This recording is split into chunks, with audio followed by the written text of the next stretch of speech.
এখন বাড়িতে নেমন্তন্ন করে কাউকে খাওয়াতে না ভীষণ ভয় করে বন্ধুরা। শুভ সকাল, রাধে রাধে। আমার ছোট্ট মিষ্টি ব্লগে তোমাদের অনেক অনেক শুভেচ্ছা। 4টের সময় ঘুম থেকে উঠেছি, উঠে বাসি কাজকর্ম সবই করে নিয়েছি। এখন শান্তি করে আর কি একটু ভগবানের কাছে যেতে পারবো সেই ভেবে। আর কাজ পড়ে থাকলে না একদম মন লাগে না কোনো কাজেই। তো এখন ব্রাশ ট্রাশ করে নিয়েছি, এখন গিয়ে স্নান করে নেব আর তারপরে গিয়ে ঠাকুর ঘরে চলে যাব। আগে তো যখন নিরামিষ খাওয়া দাওয়া করতাম না, এমন নয় যে আমি একদমই নিরামিষ খেতাম না, আমি কিন্তু সপ্তাহে 3 দিন নিরামিষ খেতাম। তো এখন যেন বন্ধুরা আমি তো মানে নিরামিষই খাওয়া শুরু করেছি। আমিষ একদমই বাড়িতে খাই না। তো আমার না বাড়ি কাউকে নিমন্ত্রণ করতে বা কাউকে নিমন্ত্রণ করে যে খাওয়াবো আমার ভীষণ মানে ভয় করে, যে সবাই তো আমিষ বুঝি, আবার আমার নিরামিষ রান্না আবার কারো পছন্দ হবে কি না সেই ভেবে। আর কি বলবো, যদি কাউকে হয়তো বাড়িতে নিমন্ত্রণ করে খাওয়াবো, তার যদি ভালো না লাগে তখন মনটা ভীষণ খারাপ হয়ে যায়।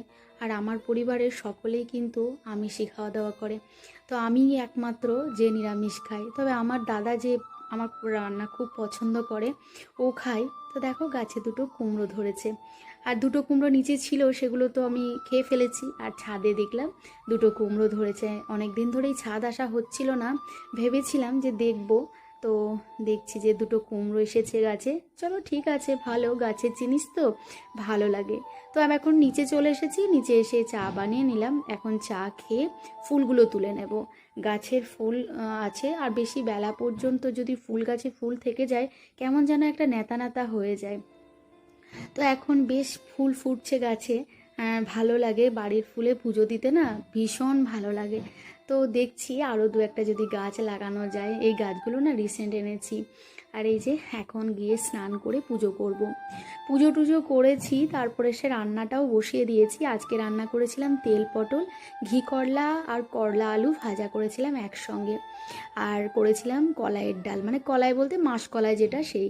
এখন এই যে মশলাটা কষিয়ে নিয়েছি। নিরামিষ মানেই তো আদা কাঁচা লঙ্কা টমেটোর পেস্ট, এটাই। আর একটু কাজু বাদাম পেস্ট করে দিয়েছিলাম, এটাই এখন সুন্দরভাবে কষিয়ে নিয়েছি। এখন গরম জল বসিয়েছিলাম, সেটাই দিয়ে দেব।